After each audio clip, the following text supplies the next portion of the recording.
Have you ever been told that when students learn a language, they should stick to that one language?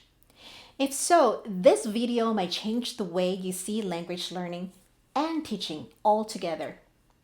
Hi everyone, my name is Kathy Wong, a professor and teacher educator in bilingual education and TESOL, which stands for Teachers of English to Speakers of Other Languages.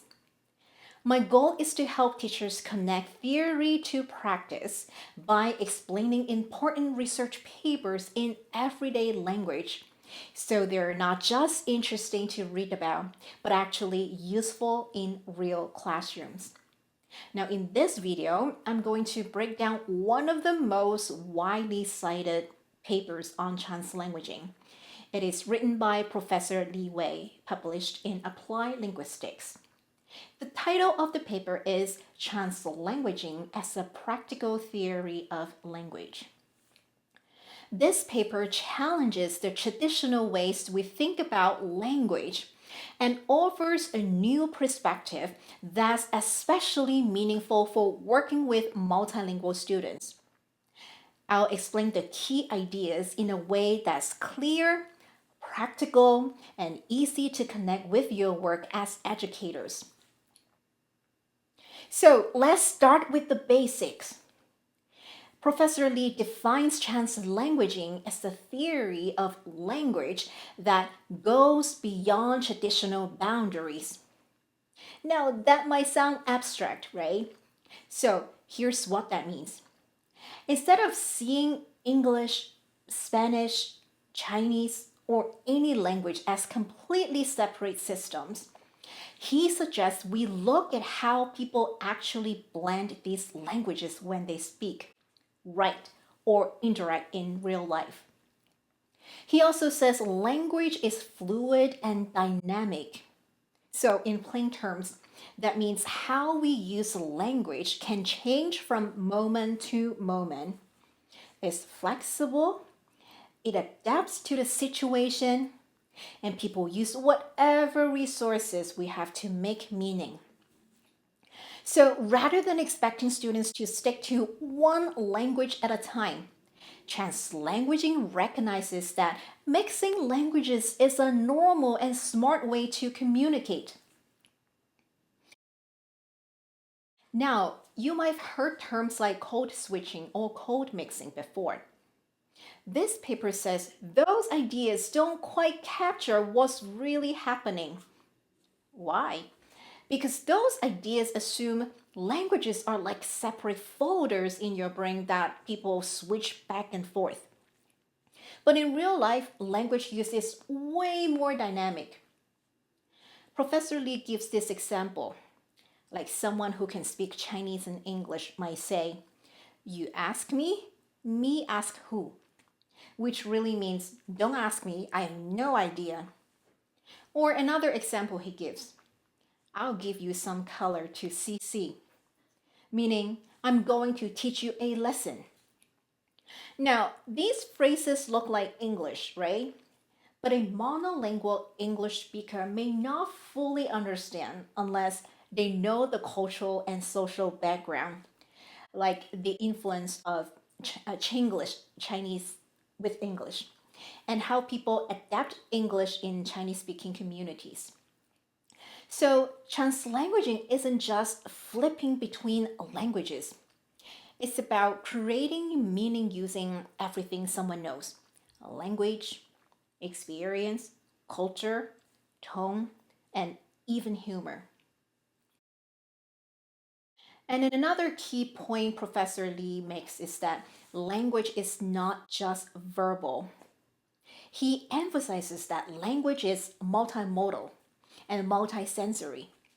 So, what does that mean? It means that we communicate not just through words, but also through tone, body language, gestures, facial expression, even visuals and sounds. So, when a student uses hand motions while speaking, just like what I'm doing, right? Or draws a picture to explain an idea, that's all part of how they make meaning. That's still language. It's just not always spoken or written. Next, Professor Li introduces two important ideas: translanguaging space and translanguaging instinct. Now, a translanguaging space is any space like a classroom or even a conversation where people are free to use all their languages and forms of communication without having to separate them. So it's a space where all language practices are welcome and seen as valuable. Then there's the translanguaging instinct, which refers to the natural human drive to connect with others. What does that mean? It means that we're wired to communicate and will use whatever resources we have to do it. So, for multilingual people, that means using all the languages, tones, and gestures they know to make themselves understood. And another big idea in the paper is about identity. Professor Li argues that people aren't just English speakers or Spanish speakers or Chinese speakers. Instead, we use different languages, styles, and tools to express who we are in different moments. He explains that people draw from all their semiotic resources. Yes, semiotic resources, which just means any form of communication, including words, images, body language, or sounds, to express themselves and shape their identity. So, a language isn't just about grammar or the type of vocabulary that we use, it's about showing who we are. This ties into Professor Li's critique of how we usually think about bilingualism and multilingualism. He challenges the idea that being bilingual means keeping two languages totally separate or perfectly preserving each one. Instead, he encourages a more flexible view that reflects how people actually use language in daily life, blending, mixing, adapting, and making meaning in creative ways.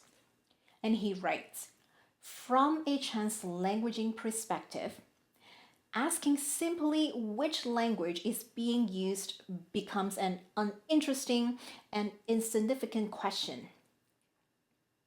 In other words, the focus shouldn't be on labeling the language, but on understanding the meaning being communicated. Professor Li also argues that translanguaging offers a practical theory of language. What does that mean, right?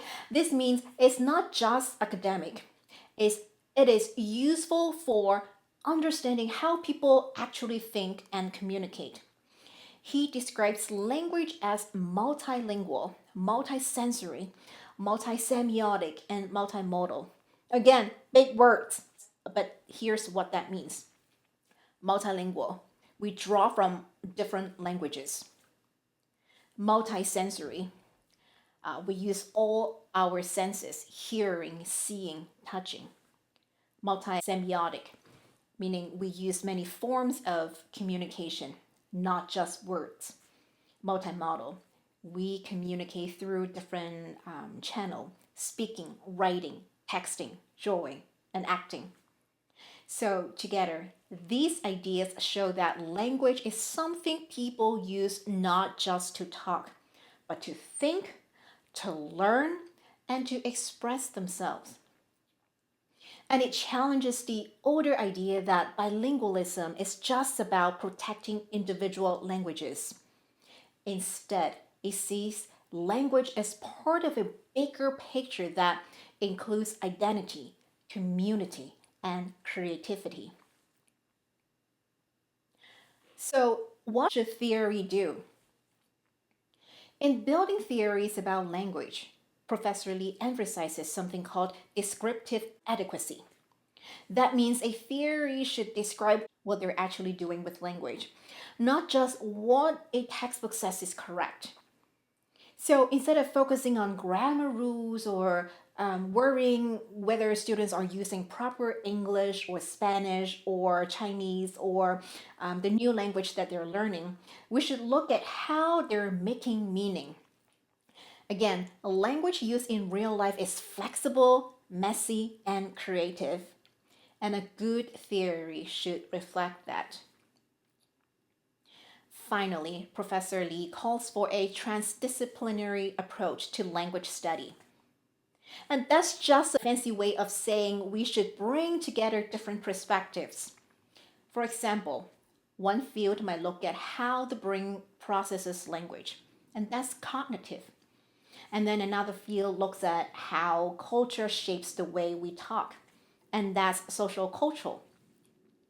And he says translanguaging helps connect these views because really, language is both a mental process and a social practice. And we need both to understand how people actually communicate and learn. So, to pull it all together, Professor Li's paper helps us rethink what language really is. It is not just about rules or vocabulary. It's not about keeping languages in separate boxes. It's about using all our tools, words, gestures, tone, movement to connect with others and make meaning. And for teachers, this perspective can be a game changer.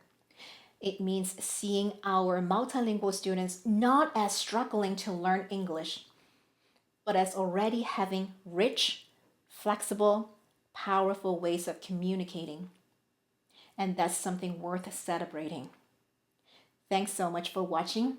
If this helped you understand translanguaging in a new way, feel free to like, share, or drop a comment below. And don't forget to subscribe for more breakdowns of big ideas in everyday language.